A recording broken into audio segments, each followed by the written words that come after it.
अस्सलाम वालेकुम dear students, calculus 3 के इस कोर्स में मैं आप सबको वेलकम कहता हूं।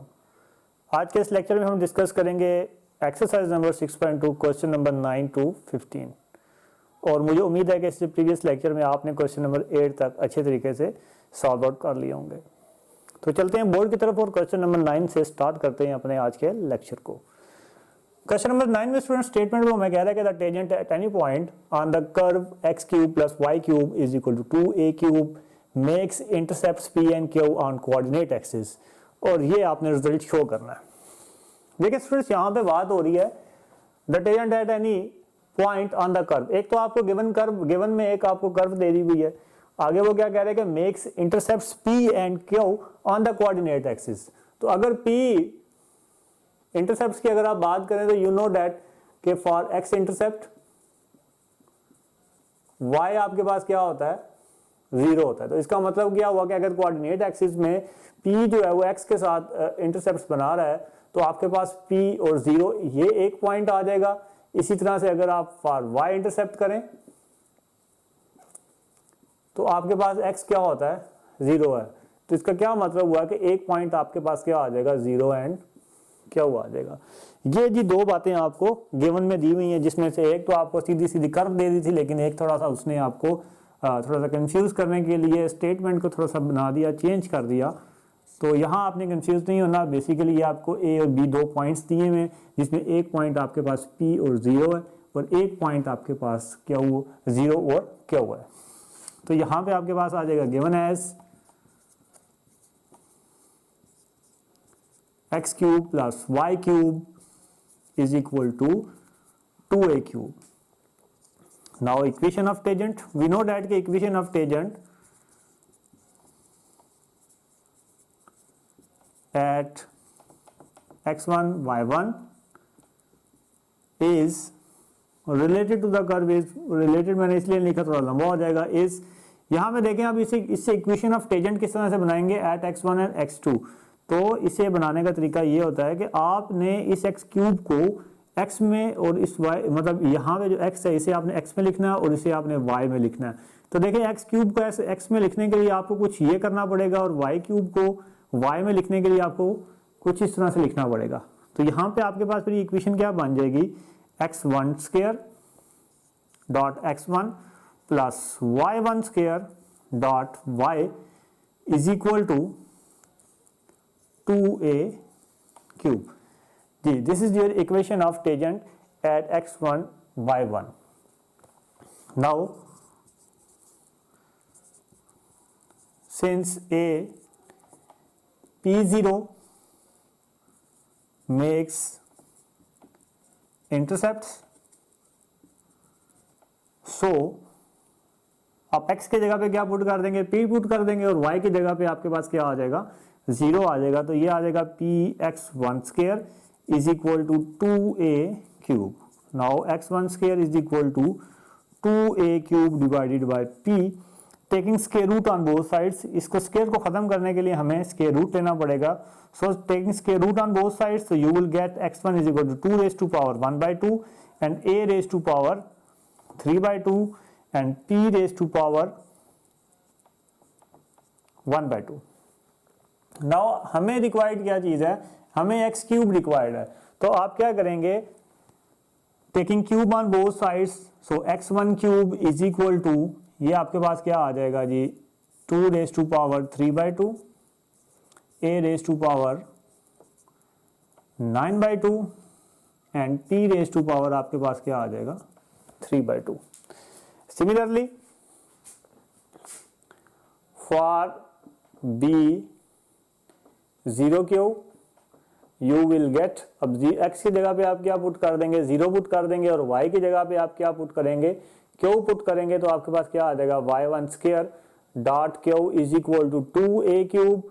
Now y1 is equal to 2a cube divided by q and square को खत्म करने के लिए again taking square root on both sides, so you will get y1 is equal to 2 raise to power आपके पास क्या आ जाएगा जी, 1 by 2 and a raise to power आपके पास आ जाएगा 3 by 2 and q raise to power आपके पास आ जाएगा 1 by 2. Now you want y1 cube, तो taking cube on both sides you will get 2 raised to power 3 by 2 and a raised to power 9 by 2 and q raised to power 3 by 2. These students now adding, हमें देखें ना यहाँ पे आपके पास x cube plus y cube है, आपको यहाँ पे इन दोनों का क्या चाहिए, एडिशन चाहिए. तो नाउ एडिंग, इसे आप नाम दे दें 1 और 2 का. Now adding 1 and 2, so you will get x1 cube plus y1 cube is equal to 2 raised to power 3 by 2, a raised to power 9 by 2 and p raised to power 3 by 2 plus 2 raised to power 3 by 2, a raised to power 9 by 2 and p raised to power, q raised to power 3 by 2. Now students we know के इसमें 2 raised to power 3 by 2 and a raised to power 9 by 2 क्या है, common है. तो आपके पास क्या आ जाएगा, 1 by p raised to power 3 by 2 plus 1 by q raised to power 3 by 2. And we know के आपके पास ये गिवन कर्व क्या दी हुई है, 2a क्यूब के इक्वल दिया हुआ है. यहाँ आपके पास क्या आ जाएगा, 2a क्यूब आ जाएगा. Now 2a cube is equal to, अब ये यहाँ पे देखें मल्टीप्लाई हो रहा है, इधर आगे डिवाइड हो जाएगा ये पूरा expression which is 2 raise to power 3 by 2 and a raise to power 9 by 2 which is equal to, ये p ऊपर जाके आपके पास -3 by 2 हो जाएगा. इसी तरह से जब आप q का इनवर्स फॉर्म में लिखेंगे तो q रेज टू पावर क्या हो जाएगा आपके पास, 3 by 2. जी नाउ स्टूडेंट्स अब देखें इनकी बेसिस सेम है तो पावर्स आपस में माइनस हो जाएंगी, क्योंकि यू नो द रूल कि जब बेसिस सेम हो और डिवाइड हो रहे हो तो पावर्स आपस में क्या हो जाती हैं, माइनस हो जाती हैं. तो 1 minus 3 by 2 and a raised to power 3 minus 9 by 2 is equal to p raised to power minus 3 by 2 and plus q raised to power minus 3 by 2. तो ये आपके पास क्या आ जाएगा, 2 raised to power minus 1 by 2 and a raised to power आपके पास आ जाएगा minus 3 by 2 and which is equal to p raised to power minus 3 by 2 plus q raised to power minus 3 by 2. जी तो आई होप स्टूडेंट्स आपको यहाँ ये समझ आ गया होगा इस क्वेश्चन के. सिंपली हमने उसमें कुछ कैलकुलेशंस थी, जस्ट हमने इसकी स्टेटमेंट को अंडरस्टैंड किया और अंडरस्टैंड करने के बाद हमने उसे इजीली सॉल्व आउट कर लिया. जिस स्टूडेंट्स से नेक्स्ट जो क्वेश्चन है वो रिलेटेड है एंगल फाइंड आउट करने के. उसकी स्टेटमेंट है हमारे पास, स्टेटमेंट आप सब लोग लिखेंगे, find the angle of intersection of the given curves. ये सेट ऑफ एक्सरसाइज है 10 to 12, मतलब 10, 11 और 12 जो क्वेश्चन है वो एक ही मेथोडोलॉजी पे हल होने वाले हैं. तो स्टेटमेंट लिख लें, find the angle of intersection of the given curves. इसमें मैं आपको क्वेश्चन नंबर 11 करवाने लगा हूं which is x square minus y square is equal to a square and x square plus y square is equal to a square under root 2. ये students हमारे पास यहाँ पे दो कर्व्स दी हुई हैं और उन दोनों कर्व्स का आपने एंगल ऑफ इंटरसेक्शन निकालना है. तो स्टूडेंट्स वी नो के एंगल ऑफ इंटरसेक्शन निकालने के लिए हम फार्मूला यूज करते होते हैं इंटर में, वही फार्मूला यहाँ यूज करेंगे which is m1 minus m2 divided by 1 plus m1 and m2, where m1 and m2 are the slopes of the given curves. यहाँ पे देखें स्टूडेंट्स आपको दो कर्व्स दी हुई है, तो इसका क्या मतलब हुआ कि अगर हम फर्स्ट जो कर्व है उसकी स्लोप लेंगे वो m1 के इक्वल हो जाएगा, एंड जब सेकंड के आप कर्व के स्लोप निकालेंगे तो वो आपके पास m2 हो जाएगा. एंड यू आल्सो नो के स्लोप निकालने का क्या तरीका होता है. तो उस तरीके को अपने माइंड में ले आए, हमने इससे प्रीवियस क्वेश्चंस में उसे डिस्कस किया था जी। वो क्या है कि सिंपली आप क्या करते हैं, डेरिवेटिव फाइंड आउट करते हैं। तो इसे नाम दे दें आप इक्वेशन नंबर 1 का, this is your equation number 1। Now differentiate with respect to x, so you will get 2x minus 2y dy by dx which is and equal to 0। Moreover जब आप यहाँ से सॉल्व आउट करेंगे तो ये आपके पास आ जाएगा जी minus 2y dy by dx is equal to minus 2x। now dy by dx is equal to minus 2x minus 2y, इसमें कैंसिल हो जाएगा तो dy by dx आपके पास क्या आ जाएगा, x by y आ जाएगा, which is your m1, m1 equal to x upon y। now x square plus y square is equal to a square under root 2, this is your equation number 2। now differentiate with respect to x, so you will get 2x plus 2y which is equal to 0, sorry 2y dy by dx which is equal to 0, and dy by dx is equal to minus 2x divides minus 2y, sorry। so यहाँ से आपके पास आ जाएगा जी dy by dx is equal to minus x upon y। देखें नहीं, plus Y plus 2y उधर जाके क्या हो जाएगा, माइनस हो जाएगा, और ये 2y यहाँ पे मल्टीप्लाई हो रहा है, इधर आके ये डिवाइड हो जाएगा। सो m2 इज इक्वल टू आपके पास क्या आ गया, minus x by y. now we have to find the angle between the two curves। now we know that angle between the two curves is tangent theta is equal to m1 minus m2 divides 1 plus m1 m2। Now students जैसे यहाँ पे values put करेंगे, m1 की value आपके पास है जी x upon Y, और इस माइनस की वजह से जब आप इसे यहाँ पुट करेंगे तो ये क्या हो जाएगा, plus x upon y divides 1 plus minus आएगा क्योंकि मल्टीप्लाई होकर वो माइनस ही आपके पास देने वाला है, तो मैंने इसको डायरेक्टली यहाँ पे लिख लिया है, ठीक है ना। m1 आपके पास क्या है, x अपॉन वाई, m2 आपके पास क्या है, माइनस x अपॉन वाई। जब ये दोनों आपस में मल्टीप्लाई होंगे तो आपके पास रिजल्ट क्या आएगा, minus x square divided by y square. Now simply हम इसका क्या ले लेंगे जी, यहाँ पे इन्हें तो ऐड कर लेंगे आपस में, तो ये आ जाएगा ना दिस वैल्यू, और जब आप इसको सॉल्व आउट करेंगे तो ये आपके पास आ जाएगा y square minus x square divided by y square, and moreover ये आपके पास आ जाएगा x divided by y multiply by y square divided by y square minus x square. ये सिर्फ सिंप्लीफिकेशन जस्ट कर रहे हैं, आप इसे अपने मेथड से भी सॉल्व आउट कर सकते हैं। ये कैंसिल हो जाएगा तो क्या आ जाएगा, 2xy divided by y square minus x square which is your tangent theta.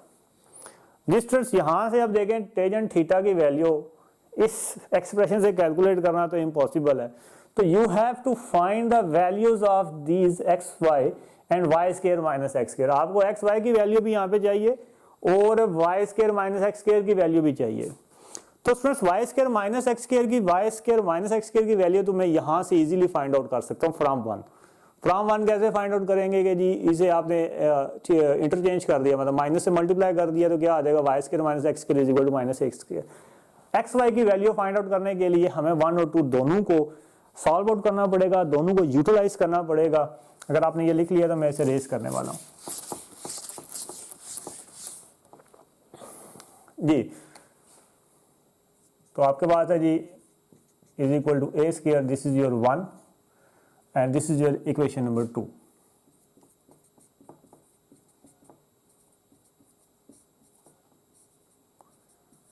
This is your equation number 2। So यहाँ से अगर मैं y की वैल्यू निकाल लूँ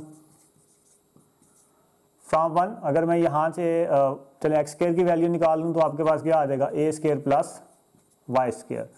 तो पुट इन इक्वेशन नंबर 2 इसे इक्वेशन नंबर 2 में अगर आप पुट करें तो देखें आपके पास रिजल्ट क्या आता है, x square plus a square, तो ये एक्स स्क्वायर की जगह पे आपने पुट करना है ना, तो ये आ जाएगा a square plus y square is equal to a square under root 2। Now ये आपके पास आ जाएगा a square plus 2y square is equal to a square under root 2। Now 2y square is equal to a square under root 2 minus a square, and 2y square is equal to, इसमें से आप ए square common ले सकते हैं, तो आपके पास आ जाएगा under root 2 minus 1। Now y square is equal to a square divided by 2 and under root 2 minus 1। This is your y square. Similarly अब आप क्या करें, इस y स्क्वायर को पुट कर दें इक्वेशन नंबर 2 में, तो आपके पास x स्क्वायर भी आ जाएगा। इसे आप नाम दे दें इक्वेशन नंबर 3 का। Dear students, from now equation number 1, आपके पास इक्वेशन नंबर 1 है जी, x square minus y square is equal to a square. तो यहाँ पे आप क्या करें जी, वाई स्क्वायर की जो वैल्यू आई है वो यहाँ पे आप क्या कर देंगे, पुट कर देंगे, तो आपके पास आ जाएगा under root 2 minus 1 is equal to a square. Now x square is equal to a square, ये दूसरी साइड में जाके प्लस हो जाएगा, and under root 2 minus 1। Now यहाँ पे आप इसका एलसीएम ले लें विच इज 2, तो ये आ जाएगा 2a square plus a square and under root 2 minus 1। Now x square is equal to, यहाँ पे आप ए स्क्वायर डिवाइडेड बाई 2 आप कॉमन ले लें, तो आपके पास आ जाएगा जी 2 plus under root 2 and minus 1। Moreover आपके पास आ जाएगा x square is equal to a square divided by 2 and 1 plus under root 2। जी, आई होप स्टूडेंट्स यहाँ तक आपको इसकी समझ आ गई होगी। This is your equation number 4। Now multiply equation number 3 and 4, you will get x and y, क्योंकि देखें आपको बेसिकली क्या चाहिए, एक्स वाई चाहिए। तो मैं यहाँ पे इसे रेस कर देता हूँ, बल्कि मुझे इसकी ज़रूरत पड़ेगी, इसको यहाँ से रेस करते हैं। टेंजेंट थीटा सिर्फ यहाँ पे मैं लिख लेता हूँ अलग से, ताकि मुझे आखिर में जब यूज़ करना पड़े तो मैं यूज़ कर सकूँ। Y square minus x square. जी, now multiply equation number 3 and 4।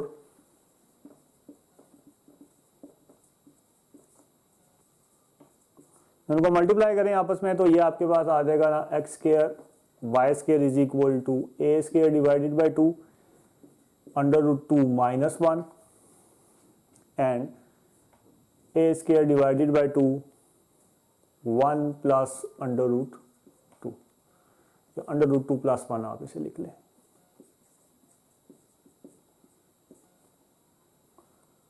Ji students, यहां से मल्टीप्लीकेशन वेरी सिंपल, जब a square divided by 2 a square divided by 2 आपस में मल्टीप्लाई होंगे, तो ये आ जाएगा a4 divided by 4, and you know के under root 2 minus 1 under root 2 plus 1, जब ये आपस में मल्टीप्लाई होंगे तो ये आपके पास क्या आ जाएंगे, 2 minus 1 by using the formula a plus b and a minus b which is equal to a square minus b square. तो ये आपके पास आ जाएगा जी a4 divided by 4।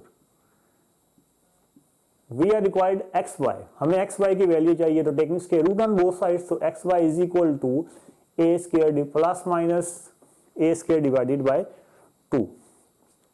Now as tangent theta is equal to x y, तो अब x Y का मामला तो हल हो चुका। Y square minus x square के रिलेटेड मैं आपको ऑलरेडी बता चुका हूं, यहां पे आप स्टेप कर लीजिएगा। आल्सो फ्रॉम 1, अगर आप उसे मल्टीप्लाई कर दें तो वो क्या आ जाएगा आपके पास, y square minus x square is equal to minus a square. तो सिंपली यहां आपने क्या कर देना है, वैल्यूज को पुट कर देना है। तो एक्स वाई की वैल्यू आपके पास क्या आई हुई है जी, plus minus a square divided by 2, और इसकी आपके पास वैल्यू आई हुई है जी माइनस ए स्क्वायर। ये सारे आपस में कैंसिल हो सकते हैं, तो आपके पास क्या आ जाएगा, plus minus 1। So tangent theta is equal to tangent inverse plus minus 1 which is equal to 45 degrees. तो आई होप स्टूडेंट्स आपको क्वेश्चन नंबर 11 की समझ आ गई होगी जी। तो स्टूडेंट्स अब हम बात करेंगे क्वेश्चन नंबर 13 के बारे में। तो क्वेश्चन नंबर 13 की स्टेटमेंट देखते हैं क्या लिखी हुई है आपके पास। कह रहा है कि find the conditions that the curves, दो कर्व्स आपको दी हुई हैं, शुड इंटरसेक्ट ऑर्थोगोनली।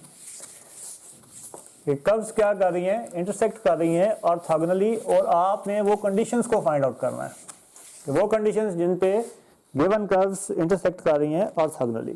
तो this is your question number 13। Question number 13 में स्टेटमेंट लिख लें, find the condition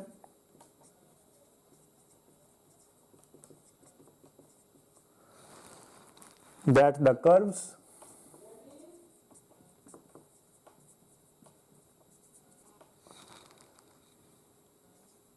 ax square plus by square is equal to 1 and a1x square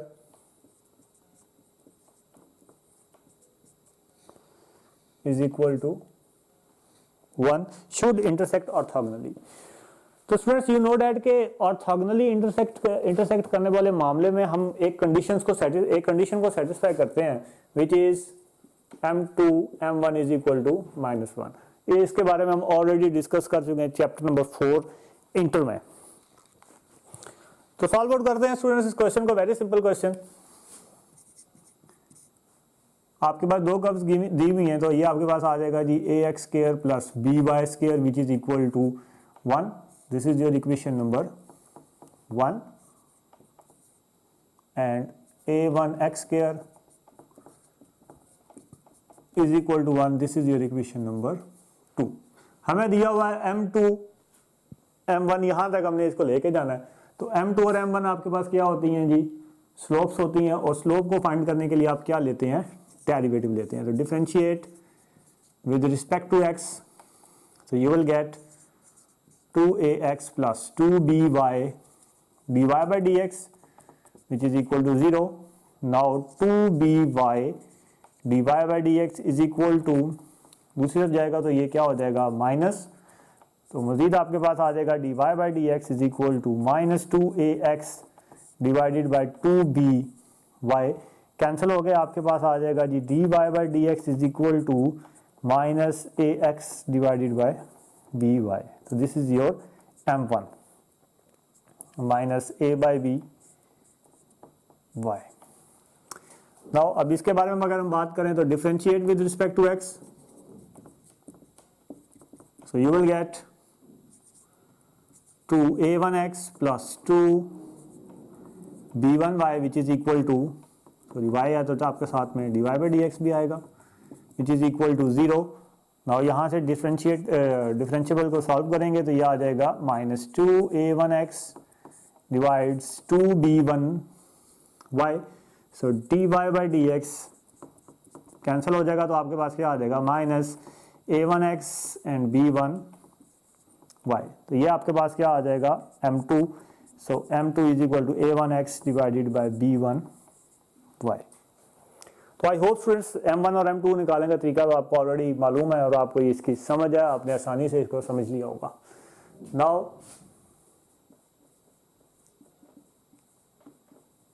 since the curves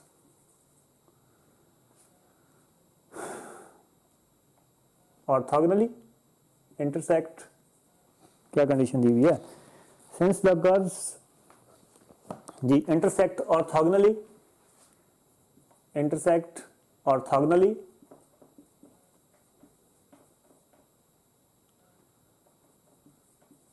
so m1 m2 is equal to क्या आ जाएगा हमारे पास -1 आ जाएगा। so by putting m1 and m2 you will get minus ax divided by by and minus a1 x b1y is equal to -1। इन्हें multiply करें तो आपके पास क्या आ जाएगा a1 and b1 and x square y square is equal to -1। इसे आप नाम दे दें a का। नाउ स्टूडेंट्स, अब कंडीशन मालूम करने के लिए आपके पास ये एक्स स्क्वायर वाई स्क्वायर इसकी वैल्यू होनी चाहिए। अब इस एक्स स्क्वायर और वाई स्क्वायर की वैल्यू हम किस तरह से फाइंड आउट करेंगे? लाइक वाइज प्रीवियस क्वेश्चन, उसमें तो हमने मल्टीप्लाई किया था तो हमारे पास आंसर आ जाएगा, बट यहाँ अगर आप डिवाइड करते हैं तो आपके पास मामला हल नहीं होता। तो हम क्या करेंगे, दोनों इक्वेशंस को सब्ट्रैक्ट कर देंगे। 1 माइनस 2 वी विल गेट 1 और 2 को आपस में आप क्या करें, सब्ट्रैक्ट कर दें। तो आपके पास a1, सिंपली आप क्या करेंगे, इनको a1 x को और ax को आप क्या करेंगे, सब्ट्रैक्ट कर देंगे। तो ये आपके पास आ जाएगा जी ax square plus by square minus a1 x square minus b1 y square is equal to 1। तो इन्हें सब्ट्रैक्ट करें तो आपके पास आ जाएगा जी a minus a1 x square plus b minus b1 is equal to 1 minus 1 which is equal to 0। So यहां से आपको क्या चाहिए, एक्स स्क्वायर वाई स्क्वायर चाहिए। तो a माइनस a1 ये इधर ही रहेगा, इसे आप दूसरी साइड पे लेके जाएंगे तो ये उस तरफ जाके क्या हो जाएगा जी, माइनस हो जाएगा b minus b1 y square.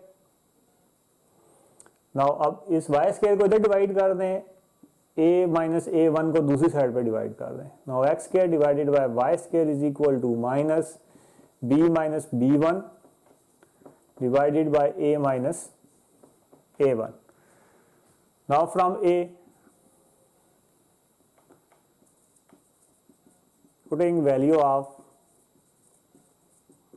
x square divided by y square in a में वैल्यू को पुट करेंगे तो आपके पास देखें क्या आ जाएगा, a1 b1 और minus b minus b1 and a minus a1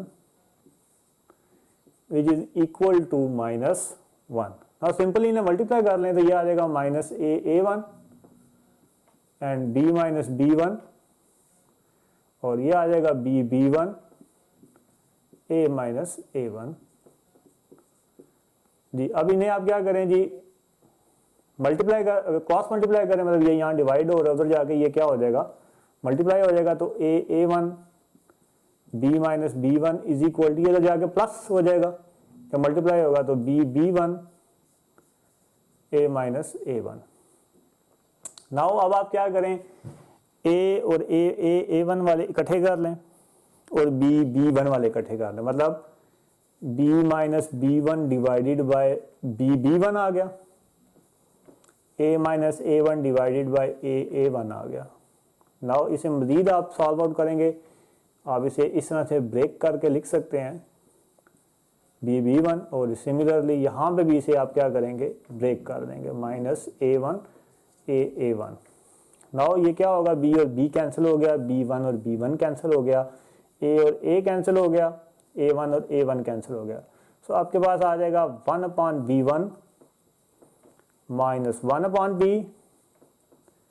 1 upon a1 minus 1 upon a. ये आप दूसरी साइड पे ले जाएं तो ये आ जाएगा आपके पास 1 upon a plus 1 upon b, sorry 1 minus 1 upon b is equal to 1 upon a1 minus 1 upon b1 which is the required conditions. जी स्टूडेंट्स, थोड़ी सी कैलकुलेशन जरूर है इसमें, बट अगर आपको मेथोडोलॉजी का पता है, अगर आप इजीली सॉल्व आउट करना समझते हैं कि किस तरह से आप कैलकुलेशंस को कर सकते हैं, तो मेरे ख्याल से आपके लिए इसमें कोई भी मुश्किल नहीं रहने वाली। और मुझे उम्मीद है कि क्वेश्चन नंबर 13 आपको अच्छे तरीके से समझ आ गया होगा।